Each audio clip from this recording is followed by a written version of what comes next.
Chapter 4. Rule 3. Enjoy life. Rule 3. Enjoy life, but not too much. That's the only way to live it. Marseille, France. 3 weeks passed. I found my way to the sea in Valencia. The eastward breeze had pushed me toward the Mediterranean.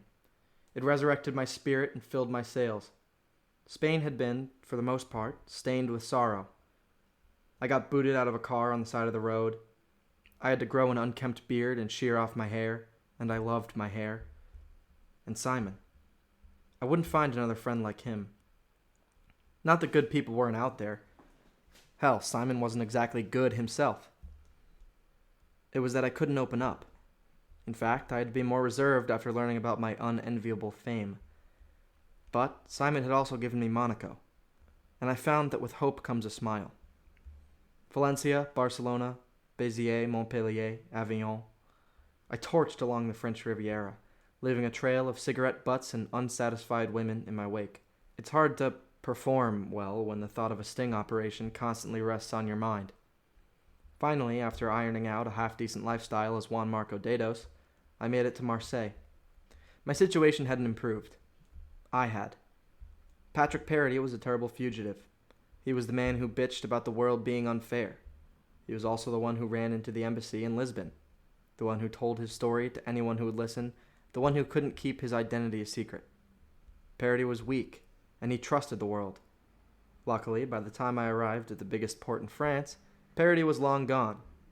I was Juan Marco Dados, Marco for short. Marco was an elite fugitive, charismatic and competent. No ties to emotion, no friends to care about. None of that dense human essence weighing him down. I felt lighter in France. Stealing, smoking, and sightseeing had become standard procedure in every city. I had practically devised a science. I thought of Simon every time I told a corner store clerk I was going to check out what kind of beer they had.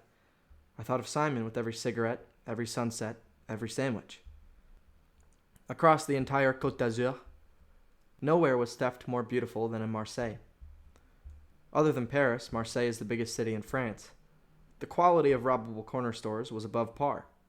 However, the seaside city was safe compared to the French capital, meaning I had a nearly blank canvas to color with crime. I arrived early on a Thursday morning, fully intent on inaugurating the new city with some day drinking by the historical old port. After some roaming and silent judgment of French people, I found a gorgeous bodega on Rue des Refuges. It was surely unacquainted with theft and ripe for an introduction. God, I love this place. The heist was, as expected, a farce. The clerk's altruism pretty much stole everything for me. There's no need for disguise or distraction when you're dealing with fools. They handle that on their own. Departure was curious, though, because of one of the spectators. Most of the time, onlookers would silently condemn my efforts as I dashed away from the scene. That is, if they knew what happened at all. The worst reaction I got was in Barcelona. An old man saw me from across the street and flashed his dentures at me. I waved back and asked if he wanted anything, since I was going to the corner store for some beer and cigarettes, after all. He said no. He was just waiting for an old friend, but that he was happy to meet such a kind young man. Later, as I raced out of the store, our eyes locked. He shook his head like a grandpa bailing his only grandson out of jail. My existence was the hopelessness of the world incarnate. It barely even made me stumble. This time, hurtling past the sliding glass door, I nearly trampled over a young woman, probably only a few years younger than me. She didn't respond to the apology in the way we're conditioned to. Instead, she glared at me, her pupils a furnace of hellfire sentencing me to eternal damnation. It had been some time since I'd received such unwavering disgust. Instinctively, I ran away, a common response of insecure men in the face of steadfast women. As I shot out of sight, escaping to safety from Rue de Refuge, I retained only the azure blue of her razor stare. I spent the entire contents of my lung and then some on my heat to the old port. Beer's gonna be flat. Damn. I bent over, heaving, and thought about where would be best to begin my ritual. I spotted an open dock about 100 feet down the road. My calves ached and my stomach cramped. The idea of sitting down was the nicest thing I could imagine. Dock it is, then. I walked past wealthy people hailing from all over the globe. Families with fortunes they owed to sweatshops and stocks strolled through the streets of the old port. I doubt that a thought was spared for the price the rest of the world had to pay for their trip to Marseille. I couldn't be mad, though. You don't have time to dwell on social issues during a sudden death game of international hide-and-seek. By the time I plopped down at the end of the dock, the sun had passed its peak and began a slow descent. I cracked open the first of 4 beers that I had finessed from the corner store, and I stared at the rows of magnificent yachts basking in the smiling summer sun. I read their names and imagined price tags attached to each of them. I bet some of these are worth my freedom and then some. My eyes drifted to the opposite side of the harbor and found a boat with teal labeling. Monte Carlo. Monaco had been the sole proprietor of my thoughts since I'd left Madrid. It was an actionable hope, logical escape that was ever so slightly within my grasp. I'd never been rich, and I knew I was a shit gambler. Frankly, a casino wasn't the ideal setting for the final critical campaign of my life. For the time being, though, I had to focus on reaching the battleground. Even that was far from guaranteed. I know I'll find a way out of this fucking mess, just as long as I can get there. I closed my eyes. The smooth breeze massaged my face as it rippled the sails around me. Then, a fist smacked my head. The gentle caress of the wind had been replaced suddenly by a painful thump on the back of my skull. "Ow!" I cried, turning to find the same rage-filled girl from earlier, though I didn't recognize her at first. "What the fuck was that for? A Cronenberg, huh?" She sweetly pursed her lips. Typical. She was beautiful, displaying a sweet innocence that I later realized could be exchanged for blazing fury at the drop of a hat. What do you mean?" She tenderly shut her eyes and showed tiny dimples on her cheeks. "I mean, I know just the kind of guy you are." She let out a giggle and put on a flirty smirk. "And what kind of guy is that?" I returned a dumb grin. I really do love this place. "Well," she said, "you're the type of guy that steals stuff from corner stores. Shitty beer, by the look of it." Her voice shed its pleasant tone, and her eyes assumed the fiery nature they previously possessed. Her hands pressed into her hips, and she scowled. "Oh, shit. You're the girl from before, aren't you?" I asked, ignoring the accusation. "Sorry about all that. I was in a hurry. Didn't mean to run into you, really." I offered a conciliatory smile. In turn, she snatched the Cronenberg from my hand and chucked it into the harbor.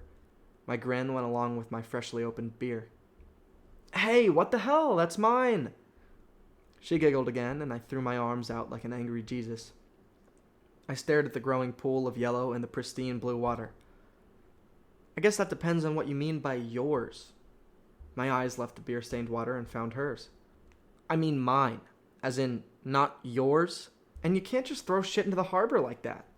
"Well, if that's what you mean, I don't really agree. See, the beer wasn't mine. I know that." Her demeanor was starting to resemble that of a drill sergeant. "But it also wasn't yours, was it? You stole it." My throat clogged.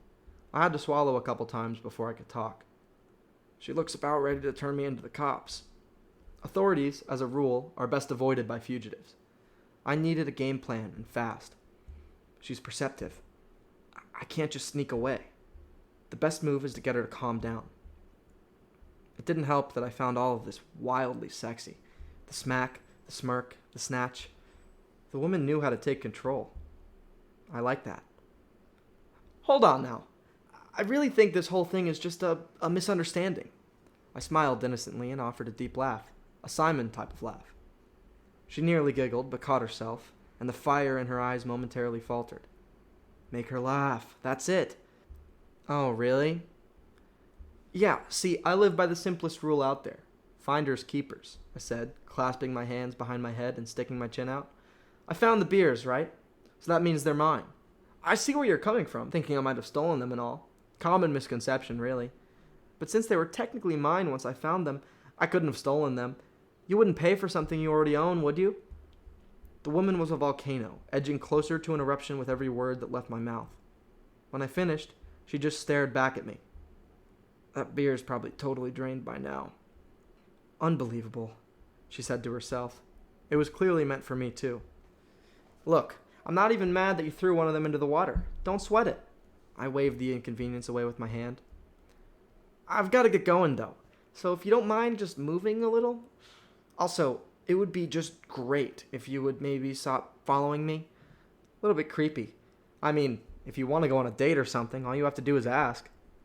She stood firmly between me and the shore and chuckled. It wasn't a happy chuckle. Not the sort of laugh she wanted me to join in on. Listen, idiot, do you think I'm stupid or something? You really think acting like a sleazy dick is going to get you out of this? Well, newsflash, it won't. Fuck you. Stalemate. I couldn't pass without creating a huge scene, which was the last thing I wanted. She had nothing left to bargain with but her position between me and the shore. The wind started picking up after the midday lull, commanding the girl's hair to dance a ballet across her face. Her furious eyes started to calm, and she sunk into a determined apathy instead of a passionate hatred. Baby steps. Look, dude, I'm either taking you back to that store and you're going to pay that guy, or we'll head over the cops. Up to you. The ultimatum was less than enticing. I won't deny that I'd become enraptured by the art of theft. Still, it's not like stealing was just a hobby for me. I never had enough money to actually buy the stuff I'd take from corner stores. Stealing was a necessity for survival, not the luxury it is for the more elite thieves. Okay, here's the thing, I said, looking down at my feet. Let's try the sympathy card. I'd pay the guy if I could, but I don't... Well, you see, I kind of don't have any money. The girl seemed flustered. Momentarily, her cheeks flushed and her eyebrows furrowed. She caught her emotional lapse and forced her features back to heel, but the game was up. Sympathy is her kryptonite. Well, whatever, that sucks, she said. But still, you can't just take shit without paying. That isn't how life works. It's not? Who decided that? No, I know. Trust me. I feel terrible about it every time, I lied convincingly. What am I supposed to do, though? I eat one meal a day if I'm lucky. All my money goes to making sure I have a bed at night, and even then I can only afford 3 or 4 nights a week. All right, let's not get carried away here. I feel bad, don't get me wrong, but it's the only way. I gotta do what I gotta do, you know? The girl looked up at the cloudless sky. They say a summer sky stripped of clouds is hotter than a beautiful woman stripped of clothes, but with her I wasn't so sure. The dam holding blood back from her face burst in a crimson crescendo. She balled her fists, either to try hiding her emotions or in a display of anger because she couldn't. We commenced in a staring contest. Wow. I hadn't noticed before how natural she seemed. She was the kind of healthy beautiful where you knew she'd earned it. A balanced diet and active lifestyle seemed to be responsible for her slender figure. Perfect genetics were to blame for her voluptuous chest, skinny waist, and broad hips. Not a pronounced hourglass, though. Nothing close to the cartoonish results of cosmetic procedures. The girl's figure was subtle, and she was all the sexier for it. And still, her presence was really the most alluring thing about her. Her eyes, bluer than the sea or the sky, complemented her strong personality, bold, confident, capable. As her hair whipped around in the wind, she diverted her glance. I felt a lurch in my stomach that I hadn't since my first kiss with Marybeth, probably 5 years prior. When you're married, you forget the awkward rush of escalation. Look at me, please. Okay, she said, boldly shattering the silence. I awoke from my daydream. Listen, I get it. How about this? I'll pay for the stuff you stole, and you owe me however many hours it was worth in euros. I must be dreaming. I'm alone. I guess it'd be better to be with someone than no one, even if it is you. You're on, I beamed. My shiny white teeth were the only remnant of my luxurious middle-class past life. Okay, she said, smiling back meekly. It was incredible how well every emotion sat on her face. By the way, my name's... Nope. I cut her off. Can't do names.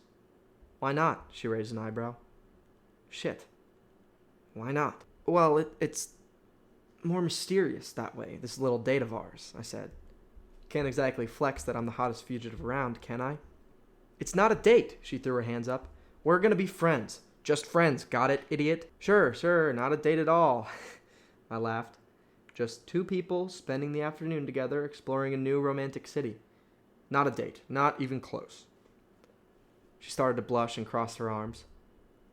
Anyways, I'll do a not date, but I can't do names. Deal? Fine, whatever. We walked back on opposite sides of the dock. The air was still heavy with that middle school awkwardness that can only be replicated in a budding romance. I'd been with other women in Europe. A few lonely nights were exchanged for the company of other lonely souls. We'd meet in a drunken blur, small talk, masking the carnivorous desire cascading from our hearts. That urge that usurps everything else would take root and we'd succumb. Hail a cab or catch an Uber, always to their apartment since hostels stuck for one-night stands. Those connections were all brief, purely physical, and certainly not my best performances. I thought they were keeping me sane, but in truth, I think each hookup sapped away my strength. Life is incredibly hollow when you're lonely. It gets even more hollow when you try to fill that void with fleeting fucks and women you couldn't care less about. You need companionship. Still, life is even more hollow than that in a cell. Companionship was not in the cards. With this girl, though, it felt different. She was full of energy, full of conviction. I didn't care if I never even held her hand. It was enough to stand by her side. She'd agreed to spend time with me under the pretext that she felt bad, on account of my poverty. I could tell that she was not the type of girl to easily let herself fall for someone. She didn't seem like she enjoyed being swept off her feet. Fine by me, that's not my style anyhow. She had nothing in common with the shit-faced crowds in the nightclubs I'd grown used to. Add to all of that, she was the first person who'd been able to track me since I left the US. She must have followed me for at least 20 minutes, and I bet she could have stayed hidden longer if she'd wanted to. I'd gotten pretty good at divining the presence of hostile figures around. The past weeks had honed my instincts. I was sharp, even when danger was incredibly unlikely. I gotta say, you're impressive, I remarked as we stepped back onto the road. She lifted her eyebrows and the corners of her lips curved up. That smile was an entire lifetime in itself, no past or future. I wanted to live in it as long as I could. I know. Anyways, let's go to the Basilica. It's supposed to be gorgeous for sunset, she said. So, still not a date, right? I chuckled and bit my bottom lip. No! She smacked the back of my head again and stormed off. She's nothing like Mary Beth. Water droplets from the sea breeze had accumulated on her faded white dress. It sparkled under the dazzling sunlight. In tight, light-washed jeans, her legs fell methodically one after another. She strutted past the masses of wealthy families, putting them all to shame. She's her own. She's complete. The girl stopped, spinning around to find me in a trance. Hey, idiot! Quit staring and start walking, would ya? I'll go straight to the cops if you keep it up, creep, she yelled, adding a wink for good measure. I smiled and slowly walked to meet her. Horrified husbands and wives steered their kids away as I went. We should probably get out of here, I said after catching up to her. We locked eyes again. The awkwardness was starting to fall away. Our gaze was becoming a comfort for one another. Yeah, probably. After settling the debt at the corner store, where she forced me to literally beg for the clerk's forgiveness, we headed in the direction of the Basilica. A shrinking block of air seemed to be wedged between us as we walked past the streets, signs, buildings, cars, people. We spoke, seriously and not so seriously, sharing laughter and smiles. All the while, the space between us whittled away. A few minutes later, we spotted a carousel outfitted with golden pillars and an aquamarine canopy. The girl scurried in front of me up to the carousel like a giddy child. Let's go! Fine. Where is this coming from? We climbed onto a porcelain steed and she wrapped her arms tightly around my chest. Ah, I see. I've really lost a step, huh? The carousel was the perfect excuse to break the touch barrier. This girl was making all the moves. The centripetal horse race began, and she rested her head on my shoulder. She smelled like lavender blossoms in the springtime. Hey, she whispered, her breath hot on my ear. I know you were looking at my ass earlier, idiot.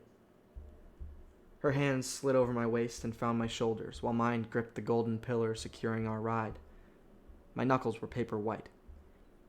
So what if I was? Not a terrible view, you know, I said. Did I see you drooling too, or was that my imagination? We continued around the carousel, whispering away at each other. Seductive whispers turned into playful insults, which was probably for the best considering our company on the carousel. Her bad habit of assault, my bad habit of stealing. Her high sense of morality, my corny sense of humor. Nothing was spared at the altar of banter as we glided around in circles on our imaginary horse in our imaginary romantic world. Never had a carousel ride been so helpful. We continued toward the basilica with interwoven hands, passing more streets, some packed with kids playing, others filled with men and women walking hurriedly, others deserted entirely. How great it would have been to blend in with those streets, to become a pair camouflaged with the crowds in Marseille. Something as simple as this, even. It's the best thing in the whole world. We made it to a roundabout with a large green tank in the middle. It's not an active tank, but a statue called Le Char Jeanne d'Arc, Joan of Arc, the most celebrated heroine of France. Why did it feel like she was standing beside me? Why? I asked. Huh? She turned her gaze from Joan's chariot and met my eyes. Why'd you come? Why are you here with me? She thought for a few seconds. Probably she hadn't yet stopped to ask herself. Suddenly, she broke into a smile. I care too much. Huh? I said dumbly. What do you mean? Well, she said with a giggle, I care. That's what I think life's all about. Caring. About things and especially about people. It's helping to make the world a better place when you leave than it was when you got here. I smiled. She reminded me of how I used to be. Human. You obviously needed help, so I helped you, she continued with a smirk. I mean, you look pretty homeless, I'll be honest. What kind of American walks around the French Riviera without shaving for weeks wearing a stained shirt like that? She pretended to puke. Not to mention, you desperately need a shower. Plus, seeing you steal just made me feel like I had to help you even more. Emotional help. Really, what kind of a person would I be if I didn't help a homeless man in need? I look that homeless, huh? I asked, rubbing the back of my neck. Yeah. Somehow you pull it off, though, she smiled. When we reached the limestone base of the church, swaths of orange and purple filled the sky, and the sun was getting ready to deliver its final adieu to Marseille. I gazed at the faded white facade of the basilica, a brilliant mirror reflecting the extravagant hues that colored the sky. The girl took my hand and led me to the coal-black railing at the edge. The basilica boasted an expansive horizon, overlooking the entire city and the sea beyond. It's the best view in Marseille, she said. Looking at her, I had to wonder about that. Still, the landscape was quite the sight. Cozy French apartments we'd walked by earlier, all glowing gloriously in the rays of the setting sun. Ships in the far-off harbor, their sails painted pink by the reflection of the evening waters. Behind them, to either side, rocky cliffs and tiny islands fractured the view of the endless sky. There was a gap in the middle allowing the glamorous sun to take center stage without obstruction. It was a curtain call for the most joyous day I'd had so far, spent in a magnificent town on the Riviera with a magnificent woman I'd likely never see again. Enjoy it while it lasts. You know, I still really don't like the whole name thing, she said. I mean, I've had so much fun with you today. I'd even go so far as to admit it was a date, all right? I laughed and shut my eyes. Look, don't get the wrong idea, idiot. I'm not saying we need to start a relationship or anything like that, but why can't we introduce ourselves at least? Well, you see, it's, it's kind of like a personal code for me, I said, scrambling to explain why I couldn't reveal my identity. She shook her head. I couldn't blame her for being frustrated. I just don't tell anyone my real name over here. But I also don't want to lie to you. It's better to just say nothing. That's worse than your finders keepers bullshit, and you know it. Stop being a tool and just tell me. Is it really that big a deal? She aggressively rubbed her temples. Look, it really is. I know it doesn't make sense, but I just can't tell you who I am, I said. She breathed a puff of air through her nostrils and crossed her arms.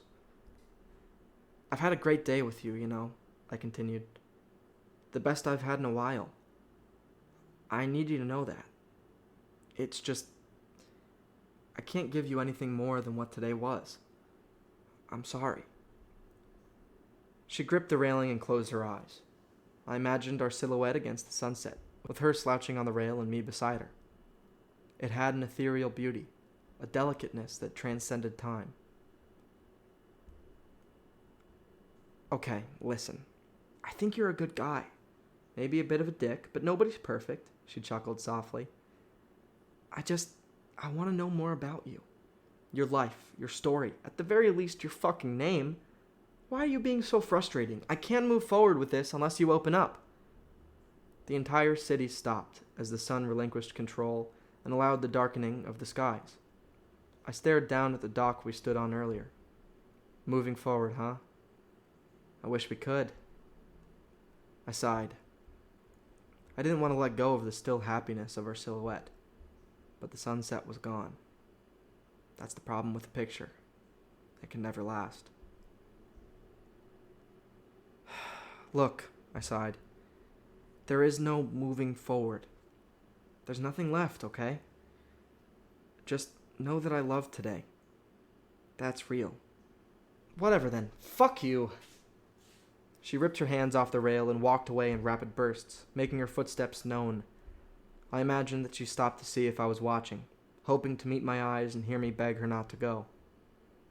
I never turned to look at her, though. I just leaned on the rail and let her footsteps fade into the night. Looking back, I think I almost loved her, even then. Closest thing to love I'd felt in a while, at least. I hated having to waste it. I knew, however, as I watched the splendid dusk transform into a newborn night, that I had no choice. Life is cruel. It dangles bits of harmony before your nose to tempt you into making rash decisions. Life is designed to make you lose. And I'm no loser.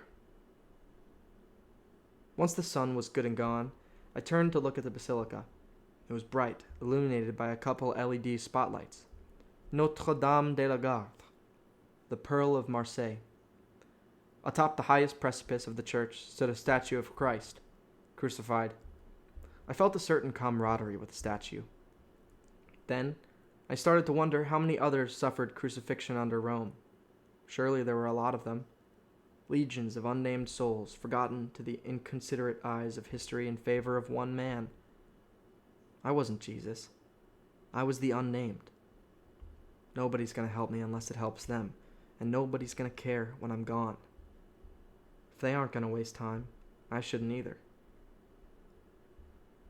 I turned back and looked at the city. Lights had begun to launch a counter-assault against the oppression of darkness. The buildings had a tranquil glow. Especially bright was the port, its distant yellow streetlights reflecting off the harbor like an army of miniature moons. All around, the wealthy families walked back to their condos and hotels. They were disgusting people, but then so was I. They stole and I stole. The whole lot of us are damned to hell. Not like I have any choice, really. Small crimes aren't really crimes. Do what you must. Survive. It's not always pretty. It's not always nice. But it's always necessary. As I walked back to my hostel, I passed Joan's tank, the alleyways, the carousel, the corner store. That nameless girl plagued my thoughts with bittersweet nightmares. If I threw away my rules, I could have been with her, as short-sighted as that would have been. Still, nobody could ever deny the reality of our day, precisely because I obeyed my rules. Life is easy to take away. Investing too much in what makes us human is how you lose it.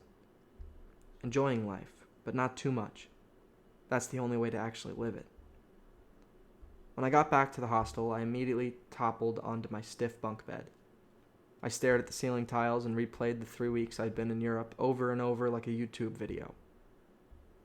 I thought of the embassy in Lisbon and Sebastian's justified fear. I thought of Simon and his stealing, his sexism, his story. I thought of the girl from earlier and the surreal day I'd spent with her. I thought about what she said, about caring and how it's the most important part of life. That's it. That's humanity. It's caring for things and people, and having faith that if you do, everything will work out in the end. That's not how life is, though. There aren't scales of justice or anything like that. Good things happen and bad things do. And there's no balance in any of it. Doing the right thing might not help you, and doing the wrong thing might not hurt you. Do what you need to. Survive.